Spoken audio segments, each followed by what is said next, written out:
STDയുമായുള്ള ചർച്ച പൂർത്തിയായില്ലെങ്കിലും കോൺഗ്രസിന്റെ സ്ഥാനാർത്ഥി പട്ടികയ്ക്ക് രൂപം നൽകാനുള്ള ചർച്ചകൾ വൈകിപ്പിക്കില്ല. ഞായറാഴ്ച തെരഞ്ഞെടുപ്പ് കമ്മിറ്റി ചേർന്ന് സ്ഥാനാർത്ഥി പട്ടികയ്ക്ക് പ്രാഥമിക രൂപം നൽകുമെന്ന് KPCC പ്രസിഡന്റ് VM സുധീരൻ പറഞ്ഞു. സ്ഥാനാർത്ഥി പട്ടിക ഞങ്ങളിപ്പോൾ 9-ാം തീയതി 2:30 മണിക്ക് പ്രാഥമികമായ ചർച്ച നടത്തും. അത് കഴിഞ്ഞൊരു 10-11 കേരളത്തിലെ പ്രാഥമിക ലിസ്റ്റ് സംബന്ധിച്ചിട്ടുള്ള ഒരു തീരുമാനത്തിലേക്ക് പോകും.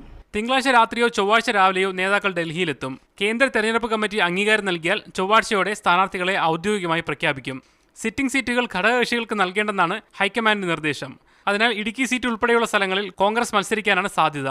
സിറ്റിംഗ് എംപിമാരിൽ Shashi Tharoor, KC Venugopal, Kodikunnil Suresh, KV Thomas, PC Chacko, MK Raghavan, Mullappally Ramachandran, K Sudhakaran എന്നിവർ മത്സരരംഗത്തുണ്ടാകുമെന്നാണ് സൂചന. ആറ്റിങ്ങൽ, കൊല്ലം, പത്തനംതിട്ട, ഇടുക്കി, തൃശൂർ, ആലത്തൂർ, വയനാട്, കാസർഗോഡ് എന്നീ മണ്ഡലങ്ങളിലെ സ്ഥാനാർത്ഥികളെക്കുറിച്ച് ഇനിയും വ്യക്തത വന്നിട്ടില്ല. പാലക്കാട് STDക്ക് നൽകാനാണ് സാധ്യത. മീഡിയ 1 തിരുവനന്തപുരം.